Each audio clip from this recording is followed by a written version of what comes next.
Hello and welcome to the JCTC Show.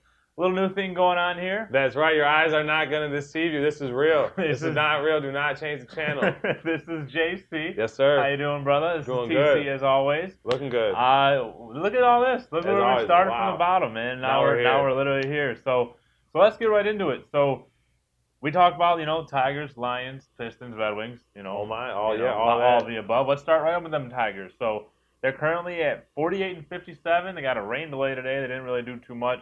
They did just make some trades. Did you hear about those trades? I've heard about them. I heard about them. I still hear about them all the time. I know. You know who I talk to on a daily? So the insider who's still yet to make an appearance. he's still on the inside. So He's yeah, staying inside. That's probably good. Justin Wilson and Alex Vila got traded to the Cubs for a few prospects. Some guys, Isaac Paredes. You haven't been checking these J. guys out on Marcano. YouTube? I actually tried. No. They got a little bit of potential, but I feel like we traded for a bunch of infielders. Even with the JD trade, we got a couple. We didn't get a lot of pitching, which I know in our farm system we do have a lot of good pitching, but we didn't get a whole lot of depth there or a lot of outfielders. How do you feel about? I look at it as this. Well, you can only get what you when you're a bagger. Beggars can't be choosers, and we were basically dying to get rid of some guys at the deadline. Mm-hmm. And you go look at back what we got for JD. You see what we got for Wilson and Avila. Well, Yeah. maybe he's a World Series hero this year, but I don't Maybe. know. But he wasn't going to be one here in Detroit. So Right.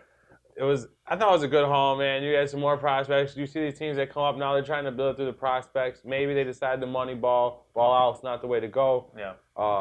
I think in baseball, not gonna lie, I don't know who we got back. I hope they can play soon, at least. I know one of them's already played in the majors this year, so the other guy might be coming up because we're not going to not be playing for much. So were you shocked to see JV not get traded? No. You didn't think it was gonna get done? Well, he's got a no trade clause. Well, so, the Dodgers were out there and spending. Yeah, but Chicago was spending. That money you either had to pay the Dodgers all that money, to help with that salary, which would then get you a good prospect, or you give them away for nothing and get nothing back. So I think it's fine.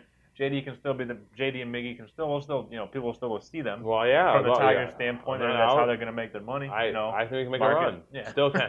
It's not over till it's over, One buddy. thing I did note is we're 7 games back with the wild card, and we're literally the 3rd worst team in the AL right now. So you still think we're making a run? How about that run? No, not this year. It's always next year, kid. So with that, not being able to make a run, which for the first time in a long time, the Tigers haven't made a run or even been relevant or. It hurts, man, to be in the position we're at between the Red Wings doing what they did and now this. It's like it's been a decade gut. since the Tigers have been a little over a decade. 06, 07, kind of. That was a long time ago. It feels like, but it's been a decade. So of those moments, what's your probably favorite Tigers moment or most memorable moment as a Tiger fan over the last 10 years, you'd say?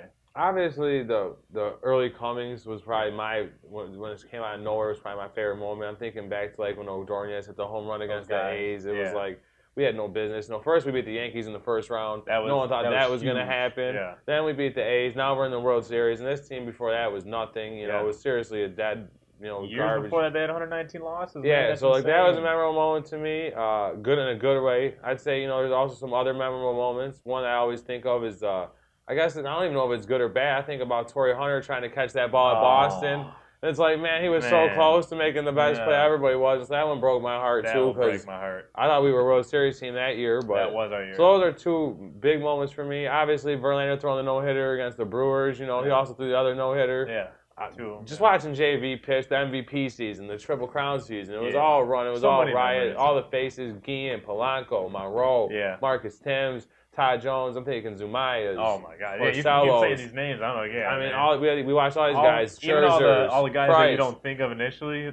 We had Johnny Damon for a year or two. Big Johnny Damon, Gary Sheffield. So guys like that. Dude, these last 10 years have been awesome. Pudge. And let's not forget about the guy that started it all. The guy that first came here when no one was coming here.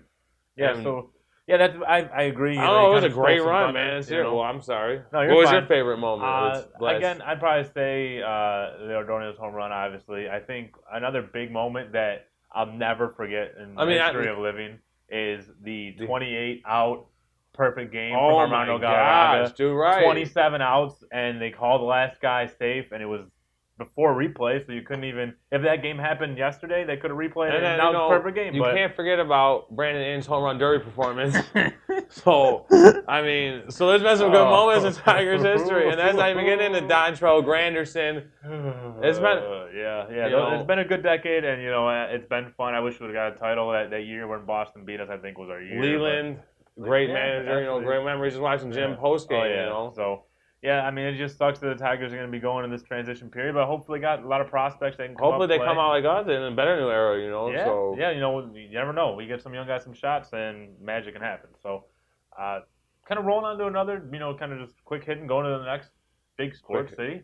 Let's talk about your favorite team, the Detroit Lions. My favorite They're team. Ultimate Warriors, just like your shirt says. Well, I wore this one for LeBron today. Oh, well, let's we'll get on that talk later, about him. All right, that's enough. The Detroit Lions, what are they doing? So, their quarterback, you know him? I've heard of him. Matthew? Matthew Stafford. Yeah, number 9. Number 9. So, he's going into the last year of his deal. Yeah. And they want to get a big deal done beforehand. And rumor has it they're not even close to a deal. I thought they were going to give him the truck. They were giving everything. No, they're not close to a deal. They said they'll do whatever it takes to keep Matthew Stafford, but apparently Matthew's agent and the Lions organization are not at a peace right here. Where'd you hear this? Tweets. From I don't got from reporters. You don't got to. I don't have reporters. I don't get the paper out on tweets. So it's sources. They said they're far off on a deal. That's what the rumor has it. I'm not trying to embrace my heart. It does. If we lose Matthew, we'd be done. We got Rudock. I know a lot of fans of this show might say Jake's the future. I've never. This is the first time I've even heard of this. I thought it was like money in the bag. They was waiting for him to sign the papers and it was all good to go. Well, they can always franchise him, can't they? Well, that's the thing. So they could franchise him. And then, he'd be around for 2 years, and then they can do, like, the double franchise. Right. But they're the same situation that's going on with Cousins. And you like how that, like, Kirk Cousins is going through the same thing where they won't extend him, but they just keep throwing franchises at him, and it's, Well, I think Stafford, I hope they get the job done, get the deal done. What else is the other option, man? My first gut instinct was, we need to sign Stafford to this contract. We need to. He's our future. He's the best quarterback we've ever had by I feel like a wide margin. But then I started Dante Culpepper might have something to say about that. Kidna is a good one too. No, not Eric Kidna. Yeah, he was probably second. But I was thinking about it a little bit more, and the franchise tag isn't a horrible option.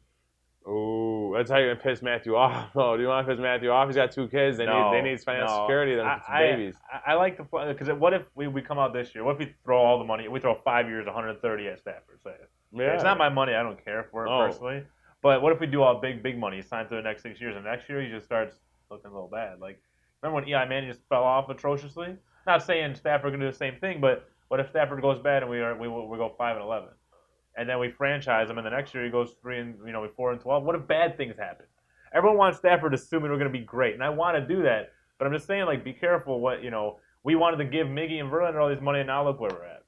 It's not Miggy and Verlander's fault where we're at, though. It's not the situation. They're not very good. I would say that you need to pay Stafford, man, because you don't want him to upset him. He's your franchise guy. He sells all the tickets, all the jerseys. Everyone loves him. He's a community guy. He's been hard. You need him, man. Yeah. There's not too many of them guys coming through. You drafted him. You groomed him. I think he likes it here. He says all the right things, does all the right things. So get it done. And how far difference can they really be? No, I want the money there. I'm just saying, devil's advocate. I can see. If you could just pay the guy for 1 year at a time, that'd be great. If you're the Lions organization, but then he does that in 2 years and say he's the best quarterback in the NFL, and then he walks on you. Well, what if in 2 years he's the best quarterback in the NFL somehow by some measure?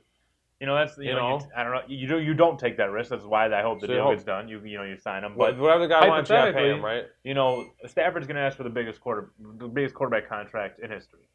So the Lions could sit there and say, tough pill to swallow. Well, you've won how many playoff games with us? How many MVPs have you won? How many Rookie of the Years did you win? How many Offensive Player of the Years? He's got fine stats on bad teams, but he's never won the big one, and he played 3 good playoff teams, or 3 teams down the stretch last year and couldn't get it done. Granted, the finger was broken or whatnot, but it's with a broken freaking finger. Yeah, I know, Mr. Angle, but I could see the Lions holding back on giving this guy $130 million. Well, who's the highest paid quarterback in the league? Do you think you can guess? I got the top 10 quarterbacks. I can take a stab at it. Probably Peyton Manning. No, shit. No, not him at all. I'm guessing it. I'm gonna go The This Oakland guy is like Raiders. Cam Newton. No, not even close. Oakland Raiders quarterback Derek Carr's got a huge extension this year, 5-year, $125 million. He broke the bank. So he broke the bank. So Stafford wants at least that, right? And listen to this: the year before that, guess who got paid? Mr. Drew Luck. Brees is up there. Oh, Luck's up there. Mr. Luck got paid $24.6 million. The third one's funny on this list. I don't think if you ask anyone who pays attention to the NFL who the third most paid quarterback in the league is, they wouldn't guess this guy. I don't know. Eli Manning. No, good guess, but Carson Palmer is the third highest paid quarterback in the league. Carson P. Well, he did come off a couple years ago. He's all right, but he's kind of falling third off. highest in the league. Then Stafford definitely deserves to get paid. If you look at that top 3 list, I mean, he's better than 2 out of 3. This is why I think we should pay him, because you look at this now. Fourth highest paid is Kirk Cousins. Stafford's right there, if not with Kirk Cousins. And then you look, the fifth most highest paid quarterback in the league. He's got a ring. Ben Roethlisberger. Nope. He's got 1 ring. Mr. Joe Flacco. Oh, yeah. My least favorite quarterback in the league. He's a champion. Yeah. And then you go champion. You go Rodgers, Russell Wilson, Ben Roethlisberger, and Eli round out the top 10 with quarterbacks. Well, and, I think Stafford's right with them, man. Just throw him the money. I don't get it, but there's a lot of things that I don't understand, and I just hope. Let's see what his 8th year. I think so. You give him a 5-year deal. He's done in 4. That's 12-year career. I mean, come on, why not? Why not? Right? Yeah. And then you look at 12 years, and hopefully he leaves with 3 Super Bowls. Thank you. I think that's we're close, what I like man. to hear. That's that optimism. Don't forget, I bet you we're doing it this year. So at least the playoffs. Every year, man. Every year we're doing it. Every year until we do. Exactly. Something like that. So not really happened much with the Red Wings and Pistons. The new stadium's getting built. Yeah, sure is. The one thing that happened, you see the new jerseys? You see the new Pistons jerseys? Stokes, man. I'm happy to have Nike back. I don't know why I'm this Nike kid, but I am too. I don't like the ads on them, even though it's a little ad. It's like, come on, dude. You guys got enough money. You guys make enough money. It looks so like you need. Right. The NBA, I feel like, is not struggling with their financial. But if anyone wants to sell an ad on my shirt right here, you can contact our producers, anyone involved with the show, and I can carve out a space here for you. They'd probably have to, you'd have to pay them to wear that, knowing your reputation. But wow, gee, they bust my chops. So although it's the NBA offseason, something crazy happened. Go back to the Lions. Sorry. What days of practice again? There's days of practice. They have, I thought we were going public practice. Would it be rude if we boot them at their own practice? No, we can't do that, John. My bad. We can promote the JCTC podcast. We can out at Allen Park. Hey, Matthew. Stafford.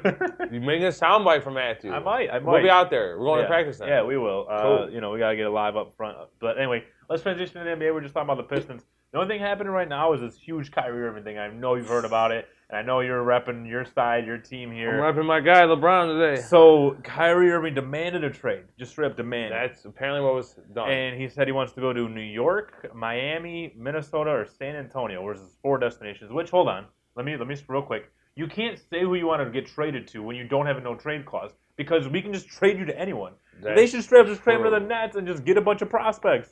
You know what I mean? What prospects do the Nets have? They got... Okay, my point exactly. That's why you're not running the Cavs either. Well, that's why I don't run anything. What? I barely run the show. Who on the Nets would you trade Kyrie Irving for? D'Angelo Russell, next year's first, Jeremy Lin. You're going to make me puke in front of TV right now. What is wrong with you? Mozgov, go back to the Cavs? Okay, okay. You're asking me a hypothetical question. I don't even think you know 5 players in the Nets. So, I mean, let's just... Karis LeVert, big Michigan guy. Oh, for sure. Big Vert. So... He said he wants to get traded to those 4 teams. Have you kind of heard a little bit of some of those rumors, or how do you feel about what's going on? Obviously, I got my eyes both on the situation, so I can't believe he's asking for the trade. That's weird. Seems crazy. Seems like, why would you not want to play with LeBron? Seems like it's his dream situation. All you gotta do is be the man. You're never the GOAT, you got a chance to shine. You won the finals. Clearly, last year in the finals, it was basically like LeBron against Curry, Durant, and that was they had the better pieces, but.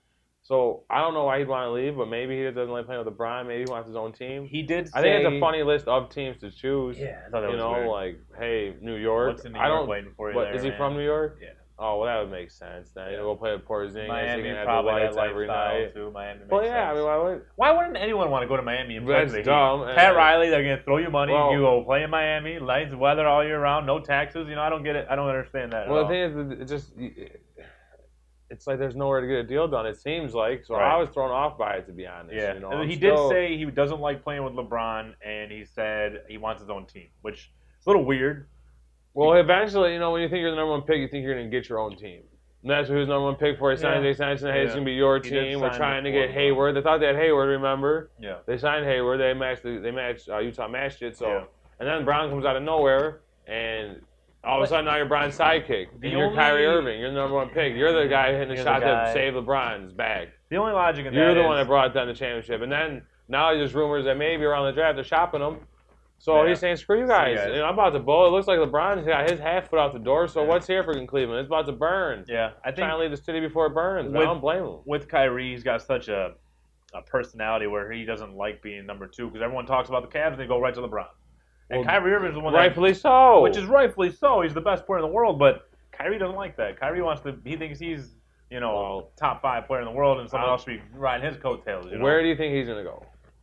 I think when I'm looking at this, I've seen trade scenarios, teams that are in on it. I think Phoenix is the most probable destination.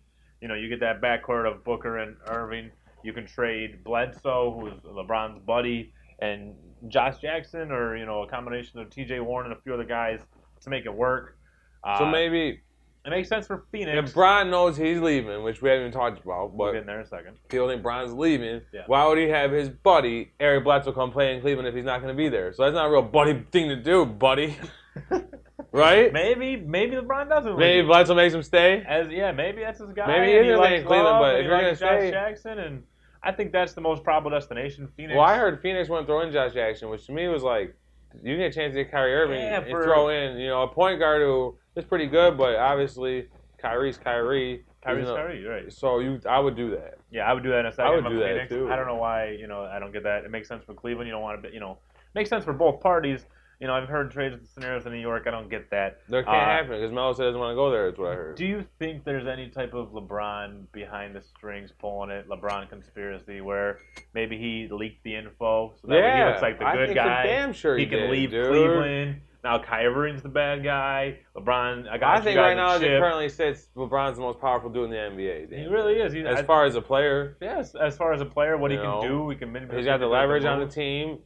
Yeah. He's got the media presence. He's got the companies. They just investigated him thinking he owned that agency. Yeah. They're too clean. I'm sure he still does. They they got their paperwork straight. So, I think I don't know. To me, I don't.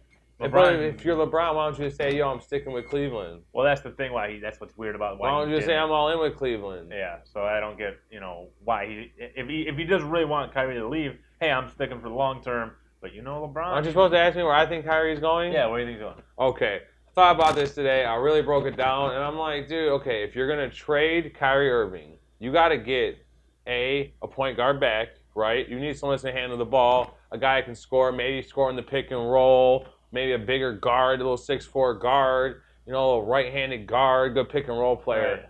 Right. If you're also going to trade Kyrie Irving, you probably could use like a...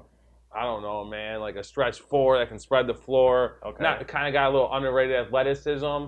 So I'm thinking Cleveland, whoop, whoop. Hello, what are you doing? I know where you're going. Hey, Stan Van. No. Can we get Reggie and Lure down here? We'll give you Kyrie. So I think Kyrie's coming to the Pistons, man. Hey, boom. You call Stan Van, they get the guard they need, they get the stretch 4 they need, then they can get Love out of there. They got the Love replacement and Lure. Boom, you get Love for Melo. What? You can't see the vision, man? And then now you got Detroit. You got Kyrie Irving and Andre Drummond breaking in the new arena downtown, man. Dan Gilbert's from Michigan. Do us a solid. Give us Kyrie. Do the Detroit economy a solid. We need the Kyrie stimulus package. We're done. How are we related? You are an absolute idiot. You are an absolute idiot.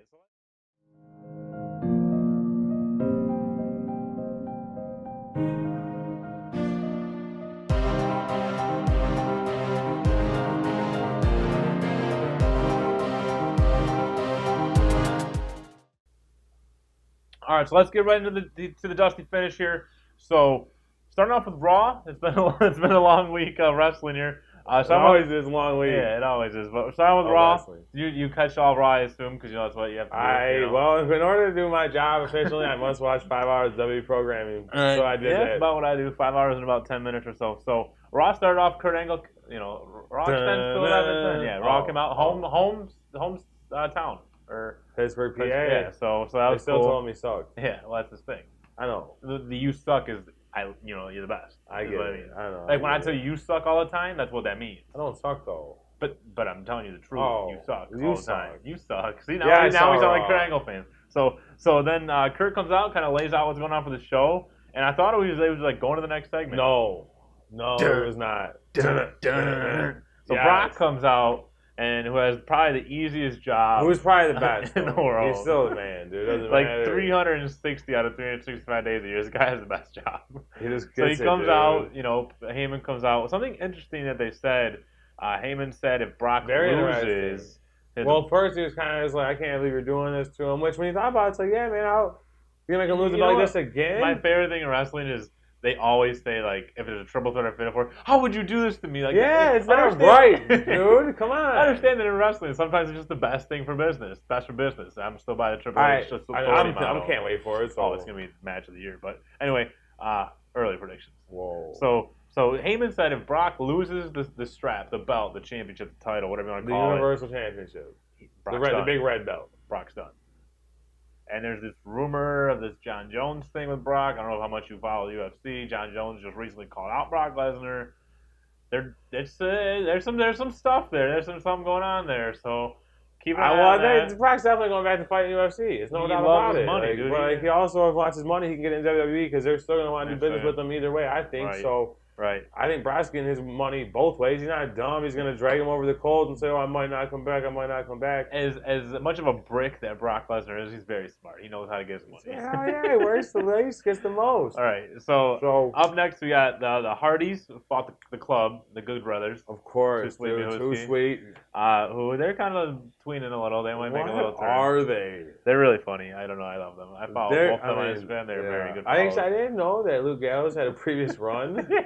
Not even a good look back. I think it was Doc Gallows, and before that he was Festus or something. That's what I saw. Whatever I saw, with the he was bad. Dude. He was bad. Yeah, they were pretty bad. But Hardys beat the club, and then the Revival come out to a sneak attack. The Hardys will jump them. Hardys kind of close the segment, knocking out both teams.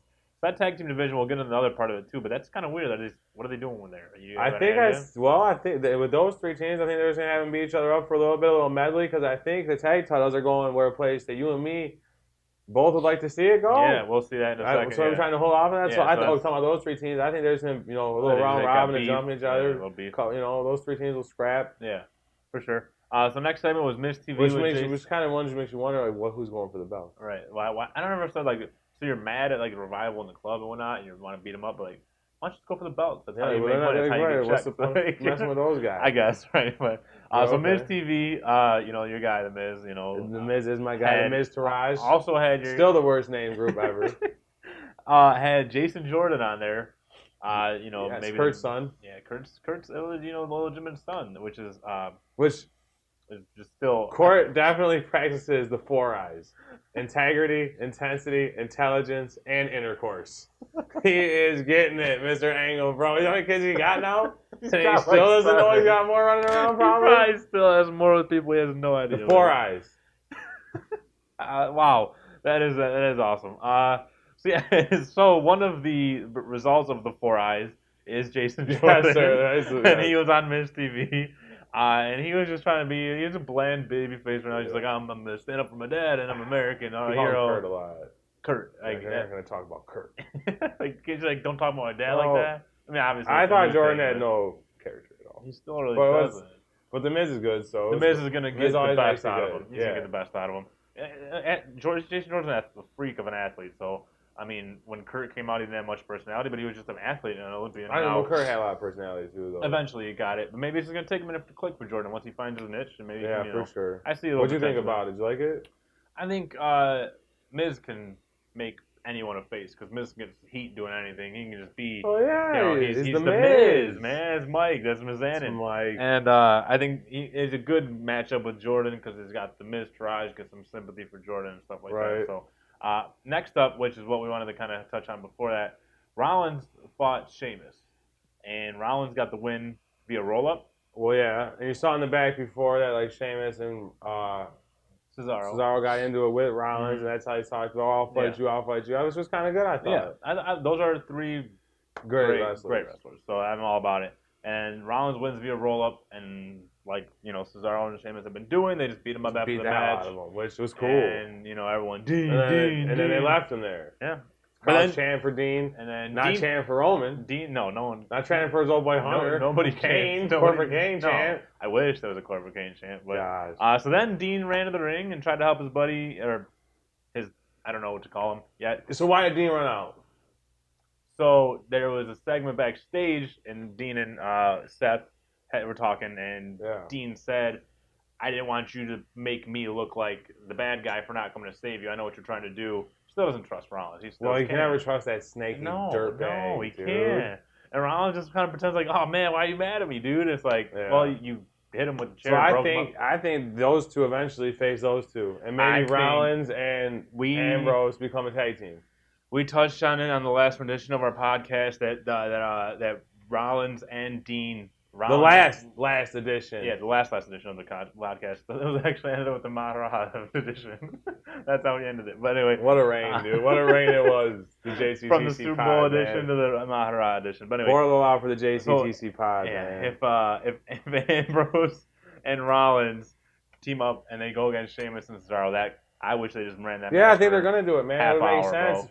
Gives you 4 of your best wrestlers something to do. Story to talk about. Be a great match going into SummerSlam. They can go for the tag title. It's been a while since they put the title. Well, I can't even say that because they just did it with Sheamus and Cesaro. But it's been a while since you saw like two just baby faces team up. Guys, yeah. If the crowd likes Rollins, the crowd likes Ambrose. Yeah, that'd be huge together. Or you could tease that and split it. Right, you could tease that and make Dean snap and just. And that'd be compelling too. There's a lot of which I'm sure will happen. Right, I'm sure they won't last forever. I asked you this the other day. What WWE tag team hasn't had a feud before? Like the Dudleys went at it, the Hardys went at it. Edge and Christian. I don't know if they ever really I don't know. They might have. But like everyone does, man. Yeah, like it's part of it's just part of the game. You win the titles and then you just fight them. Yeah, thank you, Sean. So I hope that's where that goes. I think. Yeah, we'll see. And then Wyatt came out, said a lot of his things that don't make any. I don't care about it that much anymore. He's talking man. a lot of good sense. He's compelling, but I don't believe him. He was interrupted by the demon. The demon, yeah. But it wasn't the demon. It was the dude in the leather jacket. It came out to the demon music. I think they can tease that demon thing a lot because that's a rare thing for Baylor to have. And if you just tease it a a and then eventually it comes out.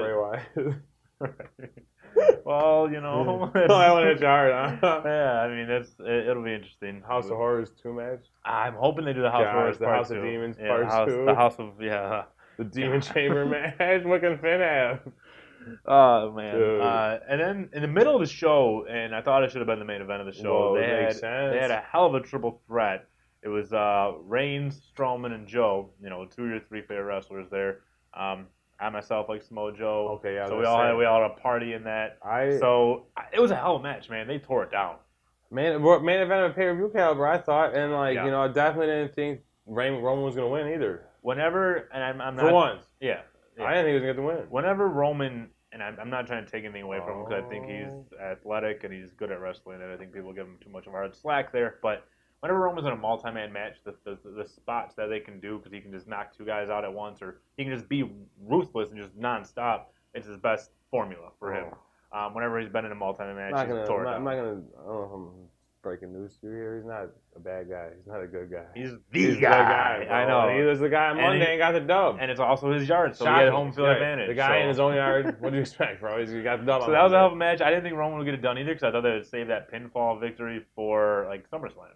But I was wrong. So maybe he's not getting it. But maybe he also gets to that SummerSlam too. Yeah, why not? I did it once, I'll do it again. I thought it was a great match though. Yeah, I thought it was. Yeah, they were. And once you put Brock Lesnar into those 3, it's like, dude, wow. Wow, right. That's going to be, like I said, potential already match of the year candidate. I'm already calling it. So, to finish out Raw, the last hour of Raw was not my favorite hour of Raw. Can I tell you the truth? I fell asleep and went back and rewatched it. Yeah. I mean, I don't blame you. I liked it on the rewatch. It was fine. Yeah, but I mean, watching it live, you had Elias first, just Elias, by the way. Or they dropped to Samson. Yeah, no Samson. I think it's too close to O.J. Simpson getting out, so maybe they. Oh my Lord! Some of the things you think, I don't think so. I think it was related. Okay, maybe you're right, but Elias fought Kalisto. Elias won. I love Elias. Oh, I'm digging him. He's like, I like his. He actually played the guitar. Yeah, a little bit. Yeah, you thought he was gonna get fits for a good song, then he healed off. So I like him, bro. He does it every city. I'm surprised. Like, I'm surprised he's not going for the IC belt. Right. He, Like, eventually. They have so many guys. yeah, it's a lot. And then They need Bailey. their belt. So Bailey fought Nia, and Bailey got hurt. Allegedly. Allegedly. Might be out for SummerSlam. Roma was maybe out, or Strowman was out for 6 months. Yeah, we know. He's back. But he's a freak of nature. I don't know about Bailey. And then. Well, I mean, maybe let Nia Jax wrestle at SummerSlam for the title. I'd rather see her than Bailey, to be honest. I want to see Jax go for the belt. I've been saying that forever, so I want to see Jax go for it. Right. And then the main event. The main event, 2 of your favorites of all time. They're always my favorites. That's right. The Big Show versus the Big Cass, and a very big match. Big ass. Yeah. And a very small performance. It was pretty bad. It's just It's just not good. To me, it goes to show this, man, because like you saw Big Show and Braun maybe have the match of the year in the main event. Tell you something. It's going to show you about Braun. Show something about Big Cass. Yeah, I don't know. Yeah. Two big guys is hard, especially with a guy like Cass, because Braun's so big, he makes the Big Show almost look small. That to Cass, it's like, I don't know. It was weird. Yeah, Big Show. It was technically a DQ win for Cass because Enzo got involved, but then Enzo got knocked out, and it was weird. Well, it makes you wonder who's going to. I don't know. That's a weird thing going on. We're going to go with Enzo, too. I don't know. So it's like he's just going to constantly chase Cass around forever. Almost maybe put him on 205 Live for some other But I'm just saying, like, he just, like I said, you got to put Cass over to SmackDown. Yeah, you got to put them with Carmella and Ellsworth. That'd be amazing. It's where the money is. Speaking of Carmella and Ellsworth, they SmackDown Live are on the SmackDown roster. Let's get into SmackDown Live, who kicked it off right away. No promo, nothing. No, I like that. Go right to the match. AJ and Owens. AJ and Owens going right into it. Champion comes out first. That match, those guys, it's one of those, you have two guys you can just watch wrestling for a very long time. AJ Styles and Kevin Owens, you can just, any match they have, I don't care how it gets finished, they just put on great matches. And the more they have, the better they get because they can dodge this now, and, counter and everything. They put on a great match, but what about that finish? Well, first off, Kyota's a veteran, dude. I don't expect a veteran like Kyoto to, he's better in that moment. Like, dude, Shane calling the second ref, dude. So I thought the finish is good, though, because you know what, man, like, the belts are going back and forth, back and forth, back and forth. Yeah. Good, you can throw a screwy finish in there because guys have been winning. This finish at the pay-per-view was crazy. So no Y2J? I liked it. No, he's back Fozzy in it. You saw his video, right? No. With him outside the club? No, I didn't see that. He was swearing at some guy. I heard of it. I didn't see it. It was pretty funny, dude. Oh, nice. That was pretty good. We may watch it off air. It's got some words we can't play on this channel. But I thought he would be like involved in it somehow. No, so I didn't think it was a one-time deal. So I thought it was a good match, good ending. Actually, it was interesting. Screwed the heel. Yeah. Which is a dynamic you don't see too often, which is, hey, Owens, usually the crybaby whiny guy, actually has a real deal this time. You know what's funny? Shane gave it to him. Now, Shane's going to be the special guest referee, which is like, when's the last time they had a special referee? It's been a while. Yeah. Since I can remember someone really doing it.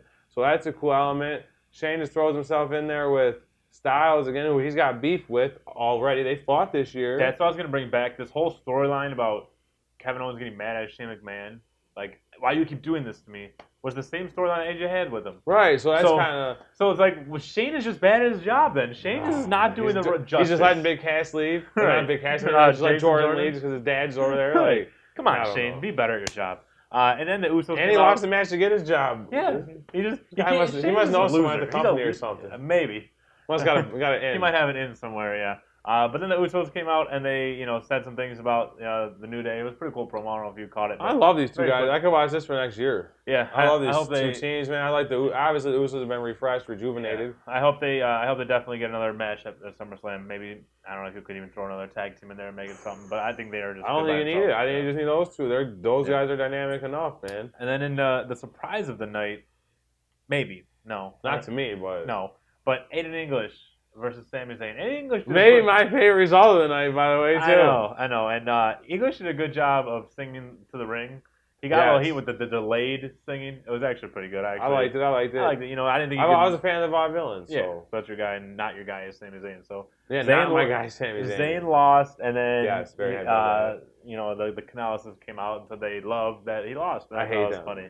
I don't like that. I like Sami Zayn more than them almost. God, that's weird. Can they both lose? I think it's called a draw. That's happened before. Put that on Superstars.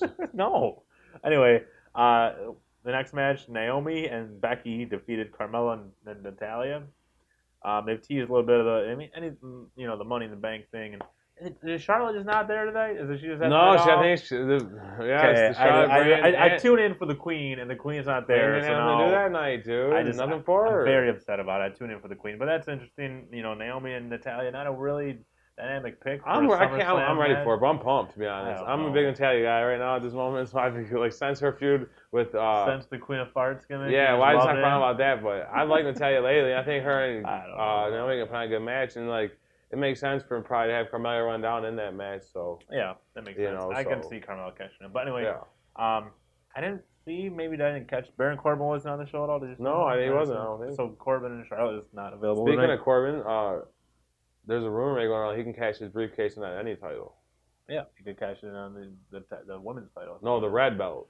Oh, yeah. Ooh. I wonder how that clause works. Maybe we'll find out sooner or later. SummerSlam. And then Rusev fought Chad Gable. A great match. I love two of my favorite wrestlers right now. I love Rusev, and he got to win like he should. Yeah, and like Rusev needed to win. And Chad Gable's got to adjust to the singles competition, so I get it. And then Randy comes out, delivers the RKO out of, I guess out of nowhere. It's always out of nowhere. You can ask our producer. You can be right in front of his face. There's RKO. The Viper will strike.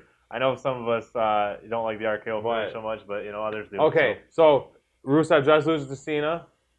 Randy just loses to Jinder. So now Randy needs to get a win back. So now Rusev's going to lose again. And now Rusev gets buried down more. Like, what the hell, man? I'm not feeling that. Rusev's done. So I'm not feeling that. In the match of the night, main event. Match of the month, match of a very good match. I'm going to go watch probably after this again. Because it was that good. I thought that there's no way that this was even going to happen. Dude, I thought Shinsuke and Cena would come out and then something would happen. Like something would, like the match wouldn't start right. Something weird would happen.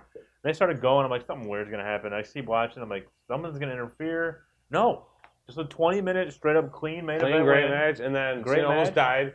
It ends with Cena. Wow, what a bump. Cena being cocky going for the double AA. And Shin was able to get out of it and damn near break Cena's neck, man. Shocking finish, I think. A shocking finish. And I thought Cena was gonna win. I thought Cena Jinder, and now I don't know what does Cena do now? First off, before I said that, maybe. We don't know. I can't wait to see what happens with John Cena. Shinsuke and Mahal will be interesting to see how they, coincide. But I don't know. What do you think Cena's going to Raw? He's a free agent. I don't know. We'll see, man. I can't wait to see what happens with JC though. I don't know. So that's, and then the SummerSlam card, real quick, I'll kind of say what they got. And SummerSlam's not this weekend, is it? No, but we'll probably touch on it again soon. Yeah, but I'm just saying, as of right now, the confirmed matches, the big one I'm looking for is the Fatal 4-Way. Obviously, it's going to be the biggest match of the night. So, anyways, and I think we'll have some more time to touch on SummerSlam before. Yeah, we'll have a SummerSlam show to break everything down for you guys. All right, so we're going to start wrapping it up here, and as always, as tradition of this podcast and this show, or whatever we want to, go forward with it, is always going to have as the JC motivational quote. That's why people tune in. That's why we're all here. JC, take us away on a good note here. That's right, brother. And in honor of the Queen Nikki Bella, we're going to touch on the topic of fear tonight. And fear has two meanings. Fear can either mean forget everything and run, or face everything and rise. The choice is yours. Do like Nikki Bella. Be fearless. Woo! That's all, folks. Thank you for watching.